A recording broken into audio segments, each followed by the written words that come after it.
यह पूजा गुरुवार के दिन करनी होती है। यह व्रत पूजा करने से माता महालक्ष्मी प्रसन्न होती है तथा सुख शांति एवं धन संपत्ति प्राप्त होती है। यह व्रत करने वाले स्त्री तथा पुरुष दोनों मन से स्वस्थ एवं आनंदमय होने चाहिए। इस व्रत को किसी भी महीने के प्रथम गुरुवार, बृहस्पतिवार से शुरू कर सकते हैं। विधि नियम अनुसार हर गुरुवार को महालक्ष्मी व्रत करें। श्री महालक्ष्मी की व्रत कथा को पढ़े। लगातार 8 गुरुवार को व्रत पालन करने पर अंतिम गुरुवार को समापन करें। वैसे यह व्रत पूजा पूरे वर्ष भर भी कर सकते हैं। पूरे वर्ष भर हर गुरुवार के देवी की प्रतिमा या फोटो के सामने बैठकर व्रत कथा को पढ़ें। 2. शेष गुरुवार के दिन 8 सुहागनों या कुंवारी कन्याओं को आमंत्रित कर उन्हें सम्मान के साथ पीढ़ा या आसन पर बिठाकर श्री महालक्ष्मी का रूप समझकर हल्दी कुमकुम लगाएं। पूजा की समाप्ति पर फल प्रसाद वितरण करें तथा इस कथा की एक प्रति उन्हें देकर नमस्कार करें।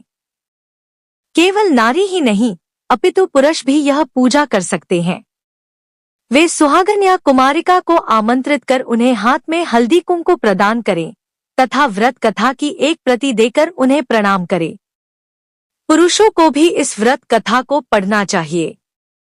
जिस दिन व्रत हो उपवास करें, दूध फलाहार करें, खाली पेट न रहे। रात को भोजन से पहले देवी को भोग लगाएं एवं परिवार के साथ भोजन करें। 3. पद्म पुराण में यह व्रत गृहस्थों के लिए बताया गया है। इस पूजा को पति पत्नी मिलकर कर सकते हैं। अगर किसी कारण पूजा में बाधा आए तो औरों से पूजा करवा लेनी चाहिए, पर खुद उपवास अवश्य करें। उस गुरुवार को गिनती में न लें। 4. अगर किसी दूसरी पूजा का उपवास गुरुवार को आए तो भी यह पूजा की जा सकती है। दिन बटा रात में भी पूजा की जा सकती है। दिन में उपवास करें तथा रात में पूजा के बाद भोजन कर लें। इस व्रत कथा को सुनने के लिए अपने आस पड़ोस के लोगों को, रिश्तेदारों को तथा घर के लोगों को बुलाएं। व्रत कथा को पढ़ते समय शांति तथा एकाग्रता बरतें। 5. अगहन मार्गशीर्ष के पहले गुरुवार को व्रत शुरू करें तथा अंतिम गुरुवार को उसका समापन करें। अगर माह में 5 गुरुवार आए तो 5 गुरुवार को उस दिन अमावस्या या पूर्णिमा तो भी पूजा करें। श्री महालक्ष्मी देवी की स्थापना, विसर्जन तथा पूजा विधि। इस पूजा को करने के लिए किसी ब्राह्मण पुरोहित की आवश्यकता नहीं है। हर कोई अपनी भक्ति से पूजा कर सकते हैं।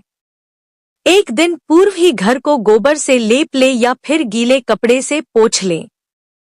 इसके बाद एक ऊंचे पीढ़े या चौकी पर या छोटे मेज पर बीच में थोड़े गेहूं या चावल रखकर एक साफ सुथरे तांबे या पीतल के लोटे को पानी से भरकर चावल या गेहूं पर रखें। पानी में सुपारी, कुछ पैसे और दूर्वा घास डालें।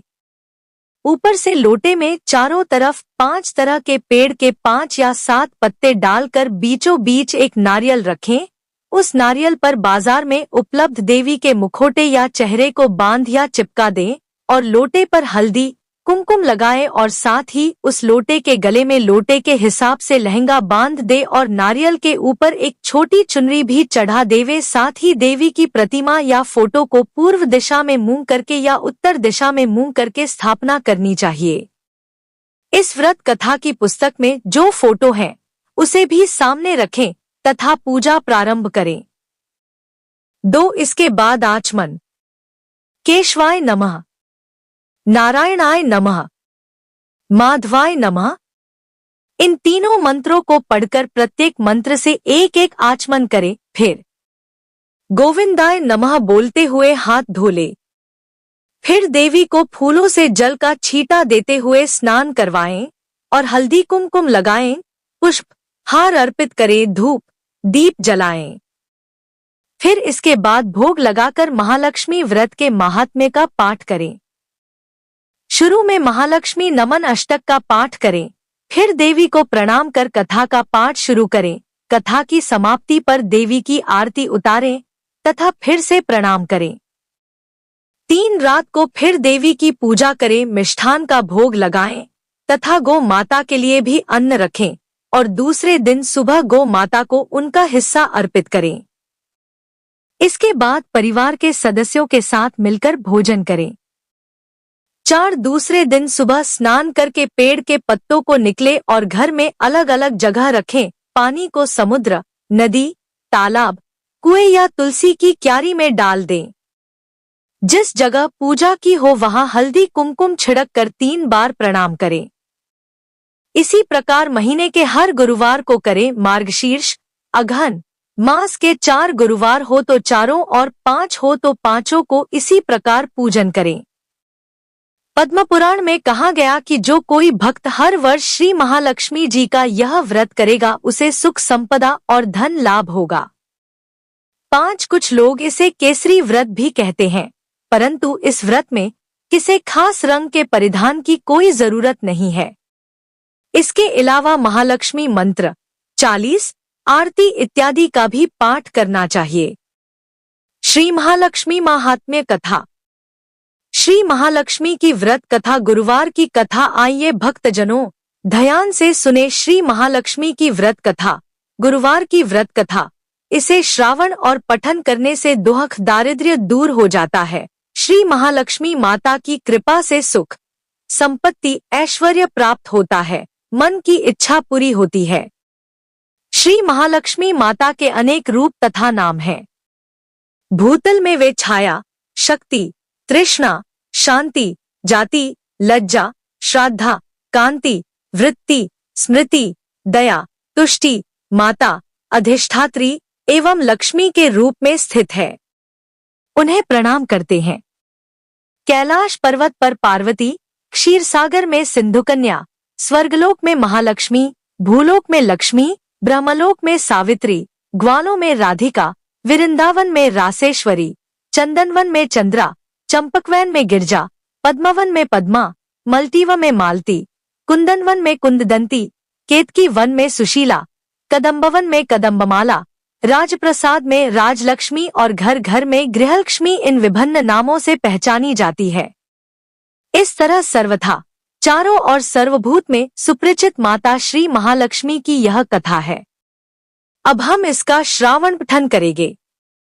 भारतवर्ष के सौराष्ट्र देश में द्वापर युग की यह कहानी हुई है। सौराष्ट्र में उस समय भद्रश्रवा नाम के राजा थे। वे बड़े पराक्रमी राजा थे। 4 वेद, 6 शास्त्र, 18 पुराणों का उन्हें ज्ञान था। उनकी रानी का नाम सुरत चंद्रिका था।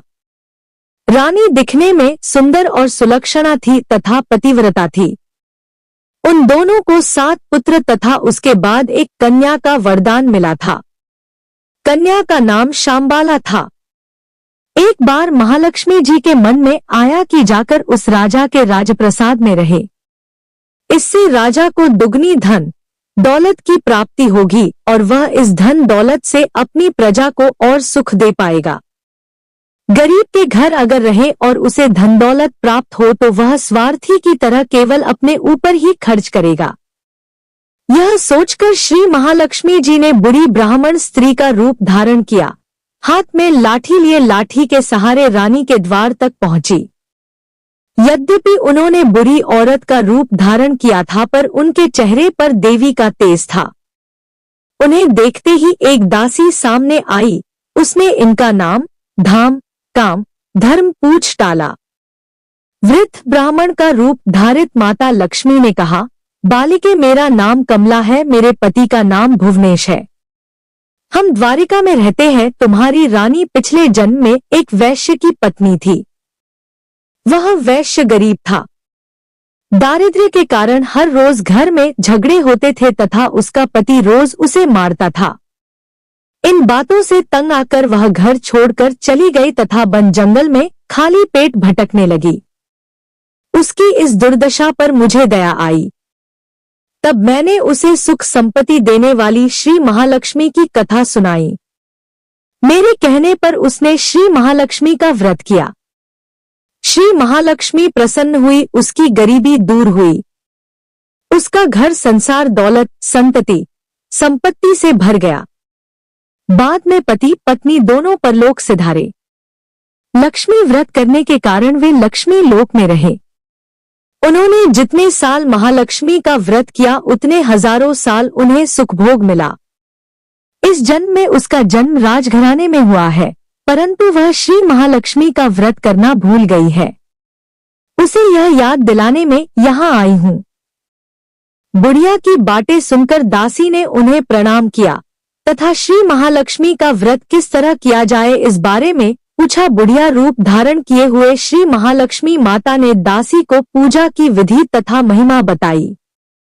इसके बाद वह दासी माता को प्रणाम कर रानी को बताने अंदर चली गई। राजवैभव में रहते हुए रानी को अपने ऐश्वर्य का बहुत घमंड हुआ था।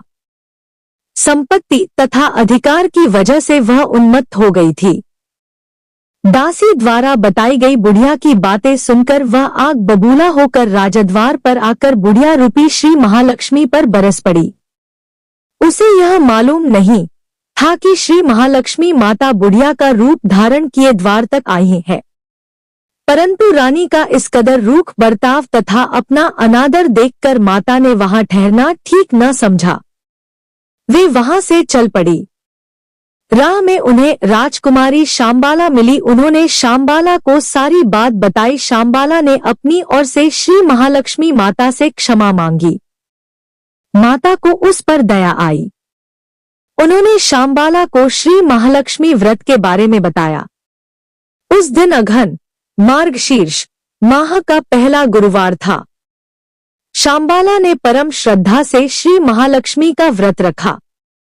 फल स्वरूप राजा सिद्धेश्वर के सुपुत्र मालाधर से उसका विवाह हुआ। वह धन दौलत ऐश्वर्य वैभव से मालामाल हो गई। पति के साथ ससुराल में आनंद से दिन बिताने लगी। इधर श्री महालक्ष्मी का रानी पर प्रकोप हुआ। फलस्वरूप राजा भद्रश्रवा का राज्य एवं राजकरोबर नष्ट हो गया। यहाँ तक कि खाने के लाले पड़ गए।